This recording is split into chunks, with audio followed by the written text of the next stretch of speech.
Bonjour, nous sommes le mardi 2 juillet 2024 et nous allons parler de l'État de New York, des personnes âgées et des robots. Puisque l'État de New York a distribué des dizaines de milliers de robots de compagnie pour les personnes âgées. Et oui, la technologie peut servir à plus qu'à du divertissement. Il y avait dans les années 2000 un robot de Sony Aibo qui coûtait dans les 3000 euros. C'était une sacrée somme, mais ça datait déjà des années 2000. L'État de New York a distribué des dizaines de milliers de robots de compagnie pour les personnes âgées. Au début des années 1990, un chercheur japonais a développé Paro, un robot thérapeutique pour les personnes âgées devenu populaire en tant qu'outil efficace pour combattre la solitude et soutenir les personnes vieillissantes. Oui, au Japon, la population est de plus en plus vieillissante et le taux de natalité a baissé ces dernières décennies. N'oubliez pas de vous abonner pour plus de news sur le monde de l'high-tech ainsi que les bons plans, également sur mon Twitter. Les soldes d'été durent jusqu'au 23 juillet. Il y a pas mal de bonnes affaires à réaliser. Le Japon a longtemps dominé le marché des technologies robotiques pour les seniors principalement grâce à son approche conciliante des nouvelles technologies et une population âgée importante. Aux États-Unis, l'adoption de technologies similaires a été beaucoup plus lente. Oui, la population est 3 fois plus élevée environ. Et le nombre de personnes âgées est aussi moins important. Mais des initiatives comme celle du New York State Office for the Aging, NYSOFA, commencent à changer la donne.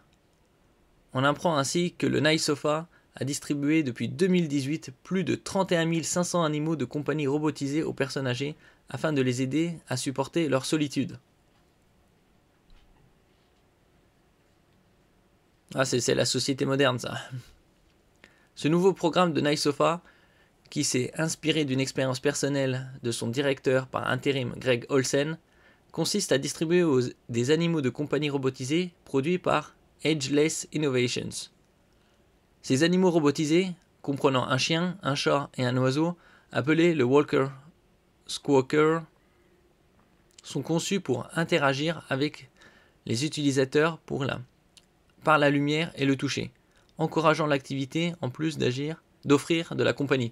Bon, c'est mieux que d'offrir des vrais animaux de compagnie qu'il faudra les prendre soin et les nourrir. Là, il faut juste les recharger.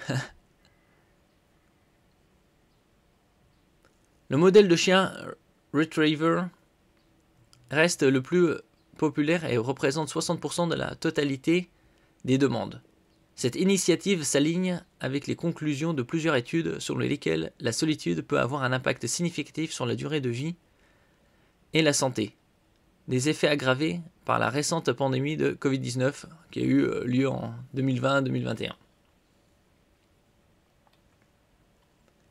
Bien que les animaux de compagnie robotisés aient montré leur potentiel pour réduire la solitude et la dépression chez les personnes âgées, ils ne sont pas l'unique solution. Ouais, c'est juste une solution parmi tant d'autres. C'est pour éviter d'être isolé.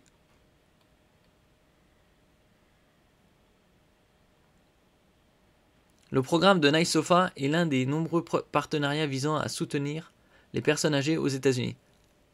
À l'instar, collaboration avec des entreprises de robotique comme Intuition Robotics qui produit le robot social Elic. Ces efforts conjoints illustrent le potentiel de certaines technologies pour l'amélioration du bien-être des personnes âgées. Bon, il n'y a pas que les personnes âgées, il y a aussi d'autres personnes qui souffrent d'isolement, qui ne peuvent pas avoir de contact dû à certaines maladies. Mais c'est principalement les personnes âgées qui sont au cœur de cette initiative.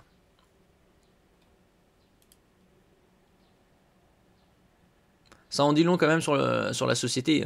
Si ces personnes âgées sont obligées d'avoir de la compagnie synthétique, c'est relativement triste. Merci pour votre écoute. N'oubliez pas de mettre un j'aime, un commentaire, de partager et de vous abonner à la chaîne. À la prochaine fois.